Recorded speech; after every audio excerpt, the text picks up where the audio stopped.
Okay, well, congratulations. This is a brilliant film. And Oh, honestly, Christopher, I don't know how you keep topping yourself. What's your secret?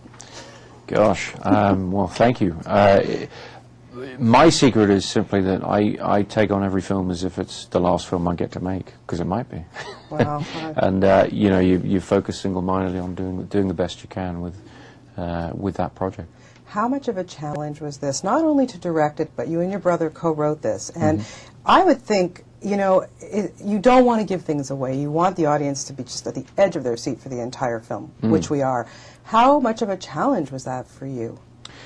The big challenge was adapting Christopher Priest's novel. It's a big, sprawling novel with, you know, 10 different films in there, really. And it took us years. I mean, it took us about, really 5 or 6 years to focus in on the essential elements that we felt would make the movie that we wanted to see from it. And so it was a complicated puzzle, really. And showing magic on screen. You know, a lot of people would think, well, you know, you can use trick photography and stuff, but there's nothing like that in this film. That must have been challenging too. Well, it was challenging to conceive at script stage of, okay, well, how do you create the sense of magic without just showing magic tricks? Because magic tricks through the camera can be really meaningless because of, you know, camera tricks and CG and all the rest, which the audience is very aware of that possibility. And so we decided to use the narrative itself, to use the story to create the sense of magic, to create the tricks, if you will.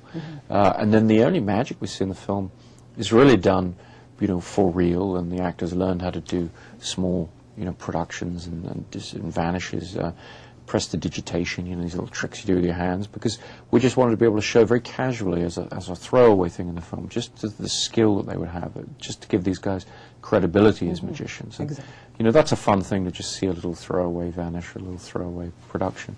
The bigger scale stuff, we wanted to go behind the scenes and below the stage and show how these things would have been put together. Really try and immerse the audience in the mysterious world of magic and magicians. Oh, it's fantastic. I loved watching that stuff. The casting, you know, I mean, Christian Bale, obviously, know that guy so well from Batman. I mean, there's no question. The intensity between him and Hugh Jackman, I mean, Hugh, for me, is absolutely one of my favorite actors, and it must have been a thrill for you to see these two men working. Just tell me a little bit about it was terrific working with these two guys. I mean, Christian I'd worked with before, but I'd never seen him do anything like this exactly, and it was fun to watch him really, you know, get his teeth into this role.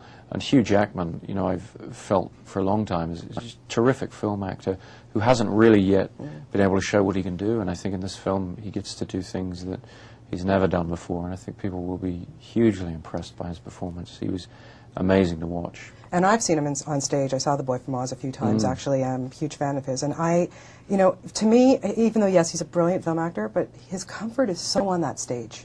His comfort is so on that stage, and that was so important to this part. He gets to do both things in this film. He gets to act at that very particular small movie level where he faces 60 feet on screen, but he also gets to show his facility with an audience, a stage, because his character, the essence of his character is he's not the best magician, but he's the best showman.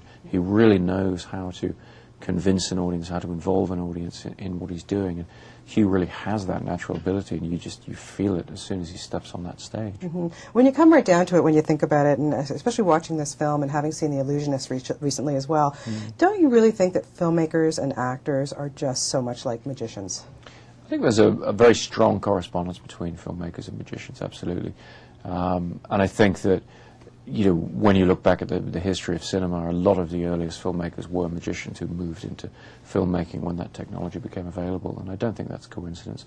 I think there are a lot of similarities, and we tried in this film to really highlight those similarities. You're getting ready to shoot the next Batman film, which I tell you, my two boys can hardly wait. I'm so excited. Is there pressure on you to kind of outdo the next, or how do you start working on a new project like that?